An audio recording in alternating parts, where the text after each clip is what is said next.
अध्यक्ष बोल रही हूँ और मैं यहाँ किसान भाइयों को समर्थन देने के लिए आई हूँ, क्योंकि अगर किसान अन्न नहीं उगाएगा, धान नहीं उगाएगा, गन्ने की खेती नहीं करेगा तो वो आगे जो ये सरकार बैठी हुई है क्या खाएगी, कहाँ से खाने के लिए लाएगी।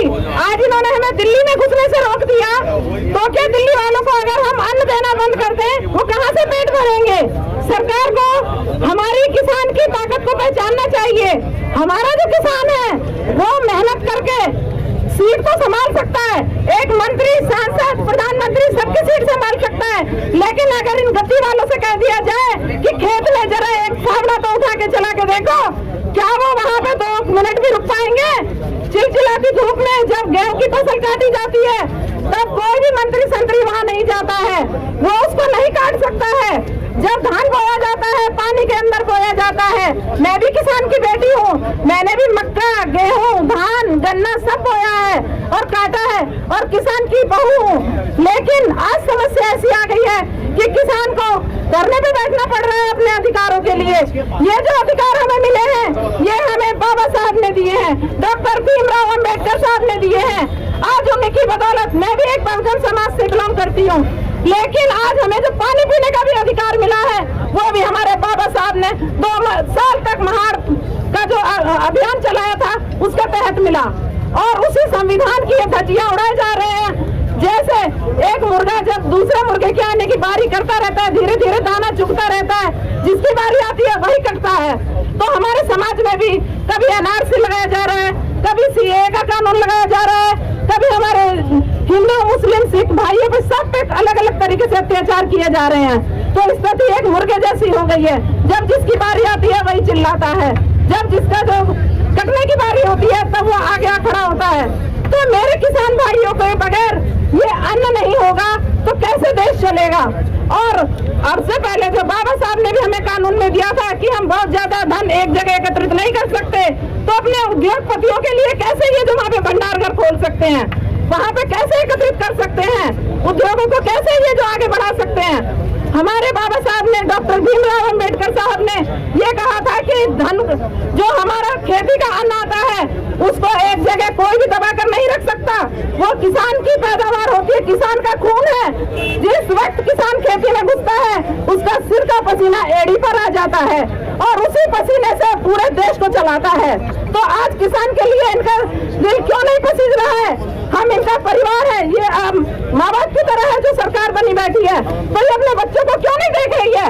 इसे ध्यान रखना चाहिए कि मेरे बच्चे कहाँ परेशान हैं, आज सड़कों पर उतर रहे हैं, तो उनकी तरफ क्यों नहीं ध्यान जा रहा है सरकार का। सरकार को चाहिए कि वो हर समस्या का समाधान करे।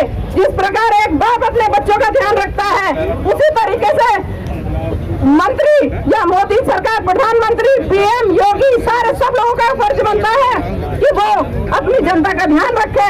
वरना जो 7 साल से युवा पीढ़ी परेशान है, 7 साल से रोजगार सारे छीन लिए गए हैं, 7 साल से शिक्षा सारे सबकी जो छूट गई है और अब कोरोना में बचे उन्होंने भी कमर तोड़ दी है। ऊपर से हमारे कितने ही लोग यहाँ पैदल चल चल के पैरों में बोतलें बांध कर पैरों में छाले पड़ गए, कितने लोगों की मौत हो गई। सरकार का दिल नहीं पसीजा, क्योंकि ये हमारा बात नहीं है। अगर ये हमारा बात होता तो हमारा दर्द सुनता, लेकिन ये गूंगी बहरी सरकार है, इसको कोई फर्क नहीं पड़ रहा है, क्योंकि इनके घर परिवार नहीं है। परिवार तो हमारे हैं, किसान के हैं। जो परिवार अपने देखता है उसके सीने में दर्द भी होता है, लेकिन इस सरकार के सीने में दिल ही नहीं है, तो ये कहां से पसीजेगा। बेऔलाद सरकार जब आ गई है, जिसकी कोई औलाद नहीं है, एक तरह से रण में भड़वो जैसों की सरकार है ये, तो कैसे पसीजे बताइए। ये चाय बेचने वाला कैसे समझेगा, क्योंकि ये तो तुच्छ प्राणी था और इसको हमने शीश पर बिठा दिया, और वो शीश पर बिठाने वाली भी हमारी ईवीएम मशीन थी। वो धोखाधड़ी से जो वोटों से लेके बने, ईमानदारी से आते तो आज इनकी जय जयकार होती, लेकिन इन्होंने ईमानदारी से नहीं, जबरदस्ती से सत्ता ली है। तो अब हमारी जो किसान यूनियन है वो इनको सिखा देगी कि अन्न कैसे उगाया जाता है। अगर किसान अपनी जिद पर आ गया तो इन्हें बिल्कुल अन्न नहीं देगा, तो ये कहाँ से खाएंगे। कुर्सी में नहीं खा पाएंगे, कुछ दिन तो खा लेंगे, उसके बाद भी किसान के चरणों में गिरना पड़ेगा, इन्हें झुकना पड़ेगा, इन्हें हमारी बात माननी पड़ेगी, और किसानों की बातों को मानना ही हित में होगा। इसी के साथ मैं अपनी वाणी को विराम देती हूँ।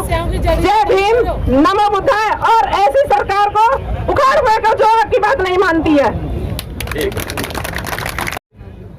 मैं यही चाहती हूँ कि आज निर्णायक स्थिति हो भी जाए, क्योंकि आज 8वां दिन चल रहा है, नवा, तो 9वें दिन निर्णायक स्थिति अगर आ जाती है तो बहुत बढ़िया बात है।